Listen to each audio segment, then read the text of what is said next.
میرا گھر بار سب کچھ لٹ گیا ہے دشت کربل میں،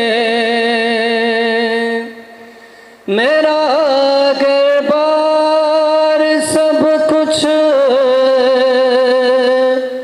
لٹ گیا ہے دشت کربل میں، میرا قاسم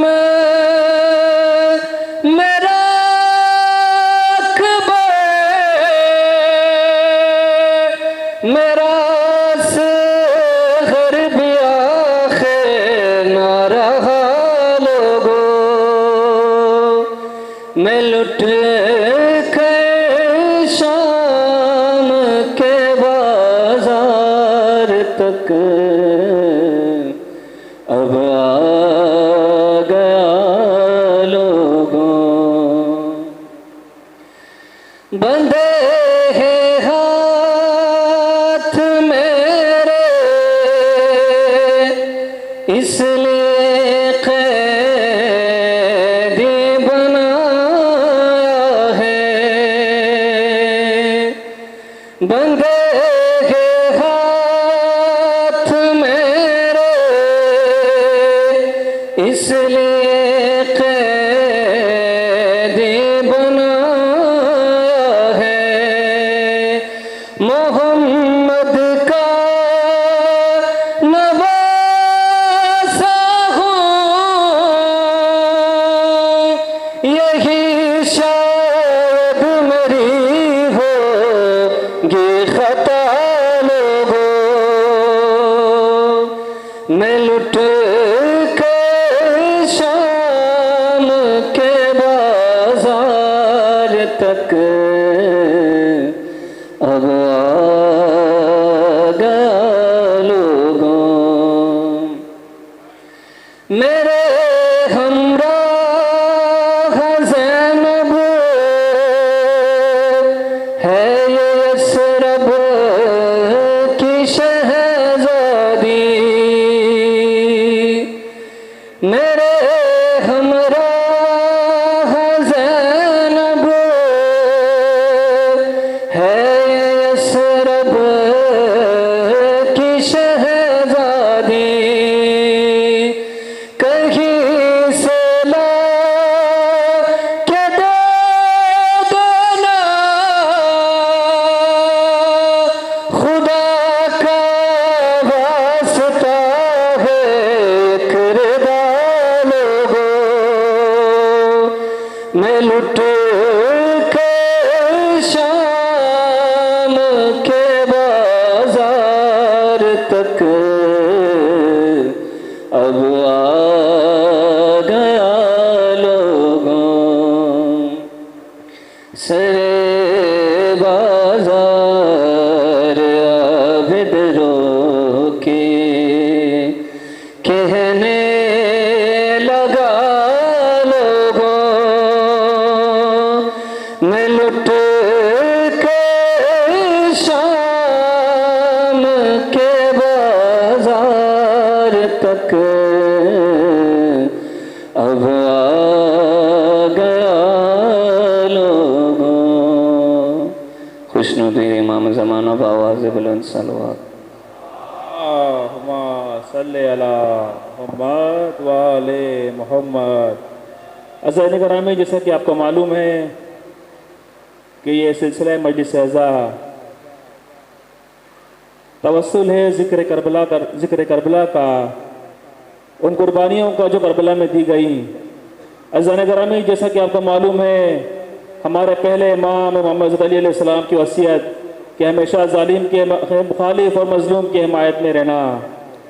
عزیزان گرامی، جیسا کہ آپ نے دیکھا کہ کس طرح سے پچھلے کچھ مہینوں سے جنگ کا سلسلہ رہا اور کس طرح سے مسلم امت کی خاموشی رہی، لیکن آپ نے دیکھا رہبر معظم سید علی خامنہئی کی قیادت میں مسلمان بر کا اتحاد، امت کا وہ اتحاد سامنے آیا کہ جس نے اسرائیل اور ان کے حواریوں کو نیست و نابود کر دیا، ان کے اربوں ڈالر کے نظام کو نیس نیس کر دیا۔ عزیزان گرامی، یہ کربلا کی طاقت تھی، یہ کربلا کی حریت تھی، ایک در سے کربلا ہی تھا کہ جو تحریک چلی اور اسرائیل تک پہنچی اور اس کو نیست و نابود کیا۔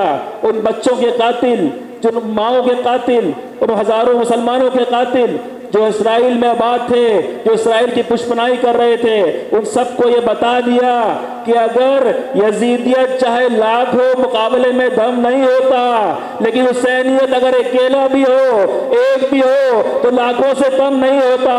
بر محمد و آل محمد بلندر صلوات۔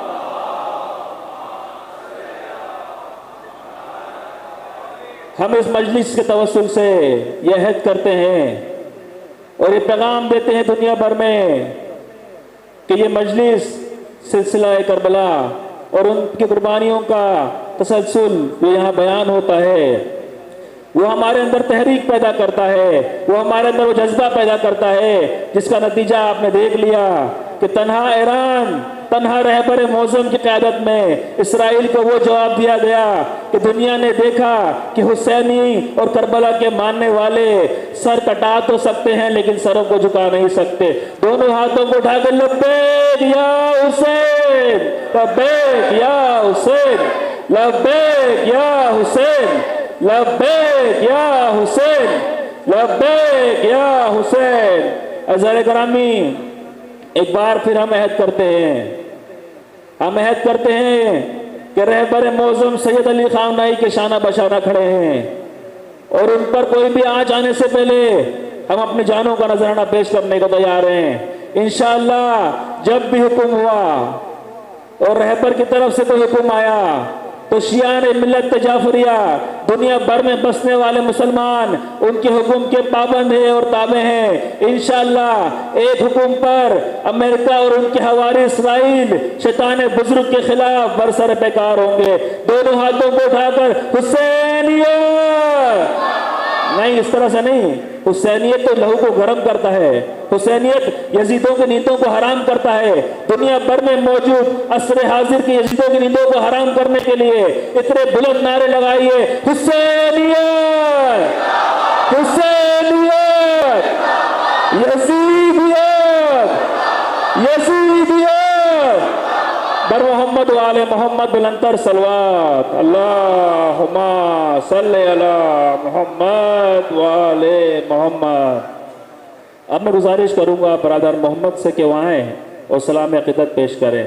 برادر محمد، بر محمد و آل محمد بلندر صلوات۔ اللہم صلی علی محمد و آل محمد۔ خوشنود امام زمانہ بلندر صلوات۔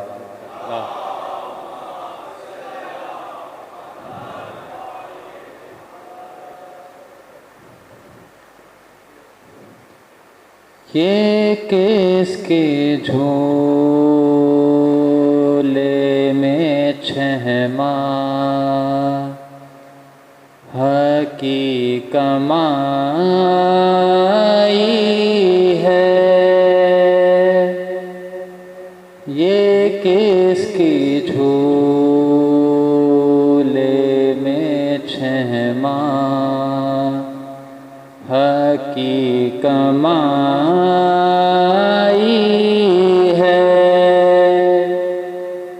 کہ جس کی پیاس سے اب جاں، کہ جس کی پیاس سے اب جاں لبوں پہ